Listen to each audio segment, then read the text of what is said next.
You've probably had the daydream. You're living on Mars or in a rotating space station or in a dome on the moon.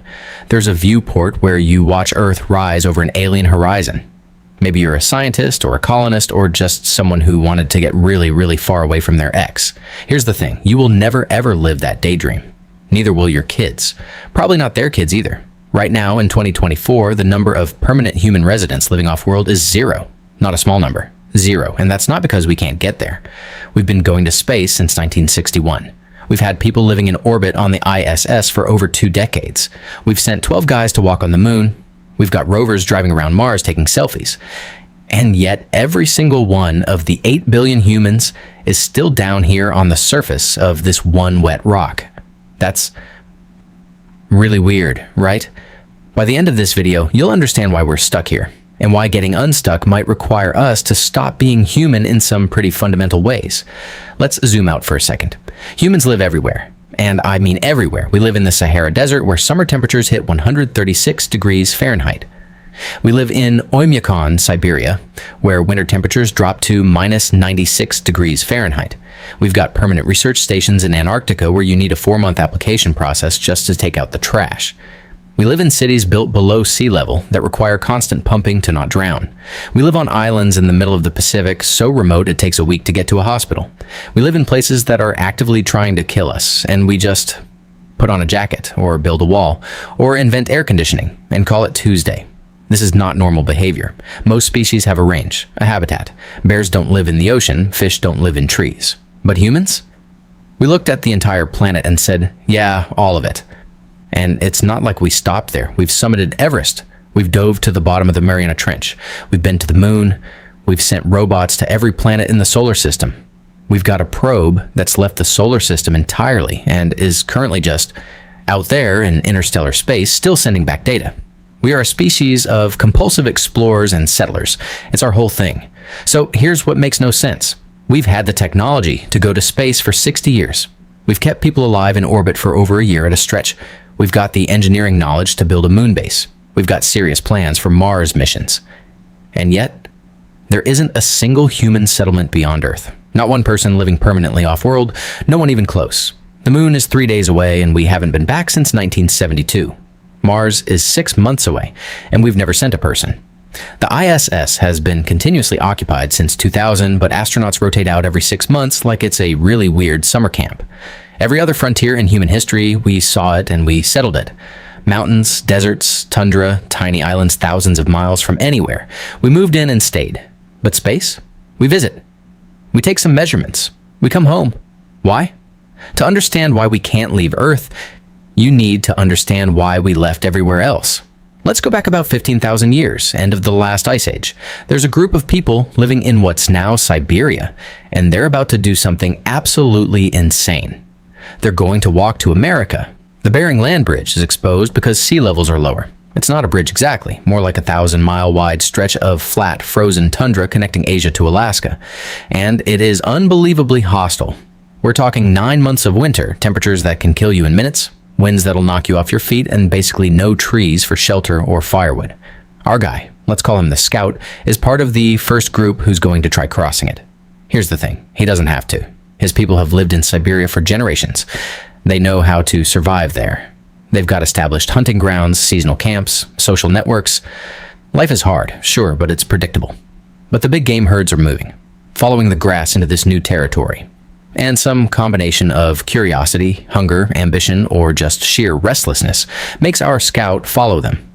He's got hide clothing, basic tools, and the knowledge of how to make fire in the worst conditions. That's it. No GPS, no supply caches, no rescue team.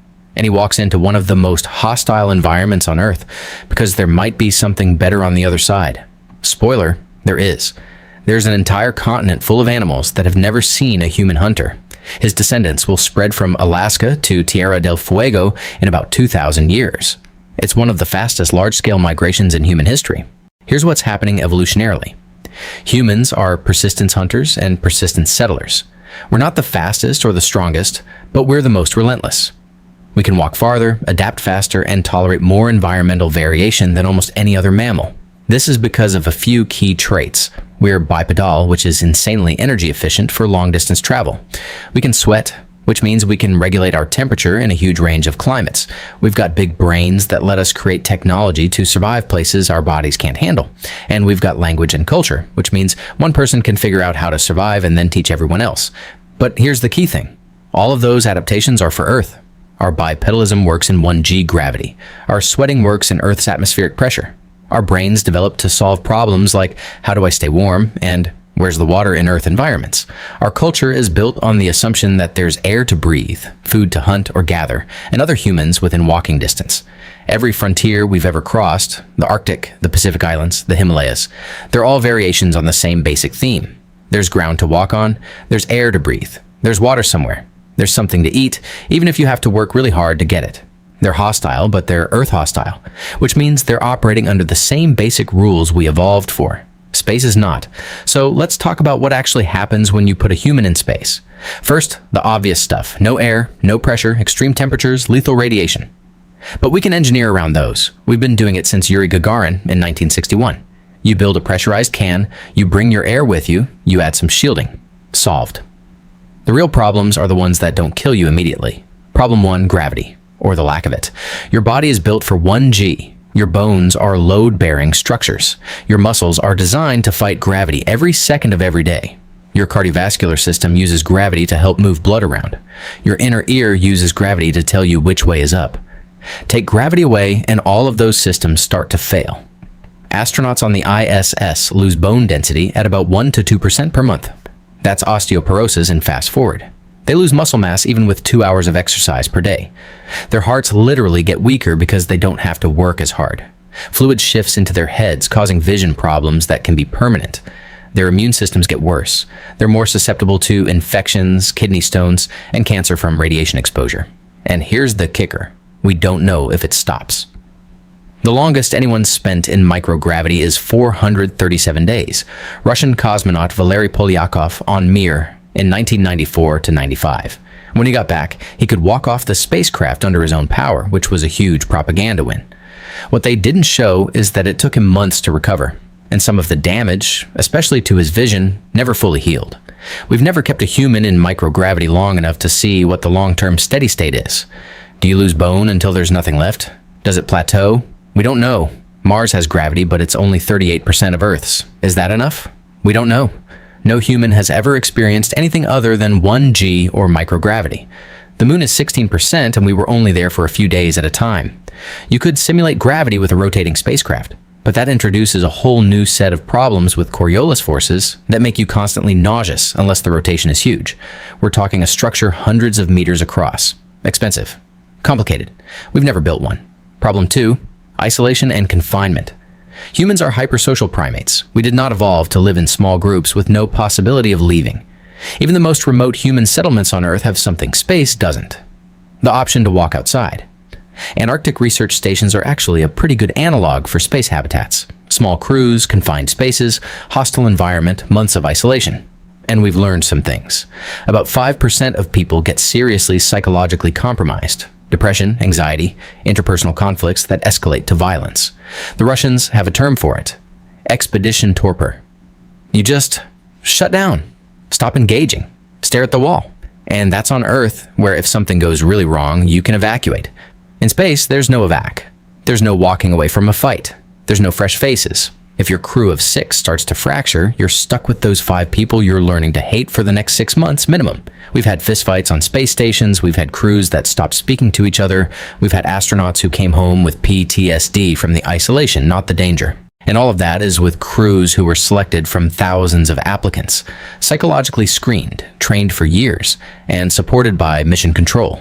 What happens when it's not elite astronauts, but regular colonists, families, kids who didn't choose to be there?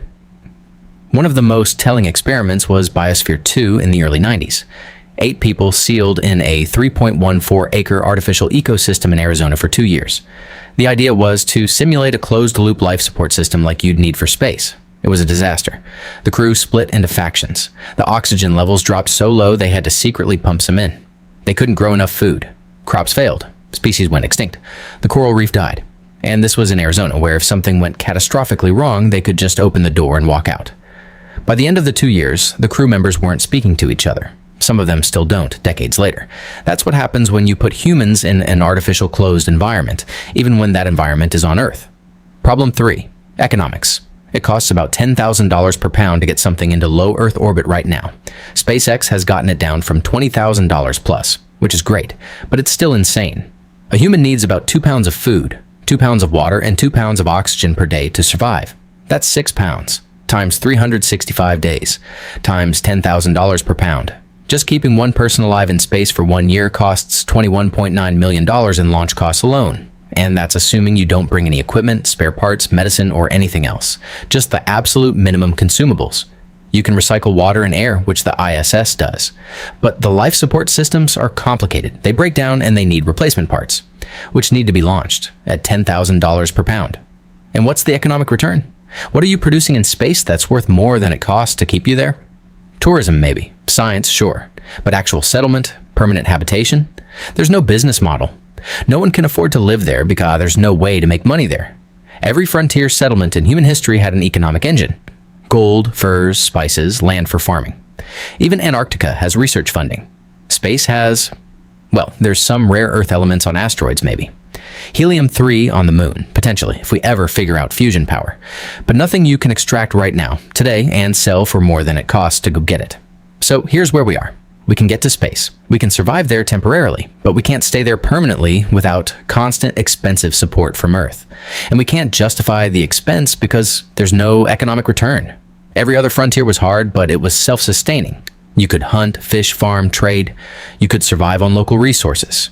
In space, there are no local resources. There's nothing to hunt, nothing to gather, nothing to breathe. You're entirely dependent on a supply chain that crosses hundreds or millions of miles and costs a fortune. You're not settling a frontier. You're maintaining an outpost at the end of the longest, most expensive supply line in human history. And that's why nobody lives there. Here's the weird part. We keep trying anyway. Right now, there are people training to go to Mars on missions they know are probably one way. NASA's got plans. SpaceX has plans. China has plans. The UAE has plans. And it's not just governments and billionaires. When Mars One, a sketchy private venture that was definitely not going to work, announced they were looking for volunteers for a one-way trip to Mars, they got 200,000 applications. 200,000 people said, "Yes, I will leave Earth forever and die on another planet. Sign me up." That's the thing about being human. We know it's a terrible idea. We know the odds. We know it's going to be uncomfortable, dangerous, probably fatal. And we want to go anyway. Because that same impulse that sent our guy walking across the Bering Land Bridge 15,000 years ago is still there. We're still the species that looks at the horizon and thinks, but what's over there, though? The difference is that every other horizon had something on the other side. Land, resources, a place you could live. Space doesn't. Mars is a frozen desert with no air and constant radiation. The moon is an airless rock with temperature swings of 500 degrees. The closest star system is 4 light years away, which at our current top speed would take 80,000 years to reach. We are biologically, psychologically, and economically adapted for Earth, not for planets in general. For this one specifically. And here's the emotional weight of it. We might be trapped. Not by lack of imagination or courage or technology, but by physics and biology. By the fact that we are Earth life, and Earth life doesn't work anywhere else. Every science fiction story you've ever read skips over this part. They've got artificial gravity. We don't know how to make it. They've got faster than light travel. Impossible as far as we know. They've got terraforming. Centuries away, minimum. They've got humans living on alien worlds like it's no big deal. But it is a big deal. It might be an insurmountable deal. There's a concept in physics called a gravity well. Earth's gravity well is deep. It takes enormous energy to climb out of it. But there's another kind of gravity well, the biological kind. We're at the bottom of 4 billion years of evolution on this one planet. Every single thing about how our bodies work is optimized for this environment.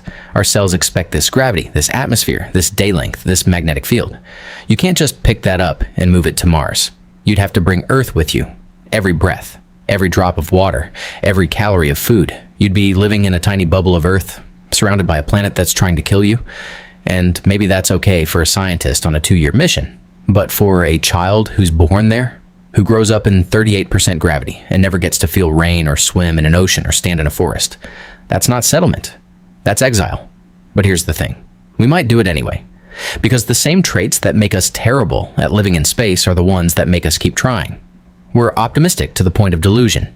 We're tool users who think every problem has an engineering solution. We're tribally competitive.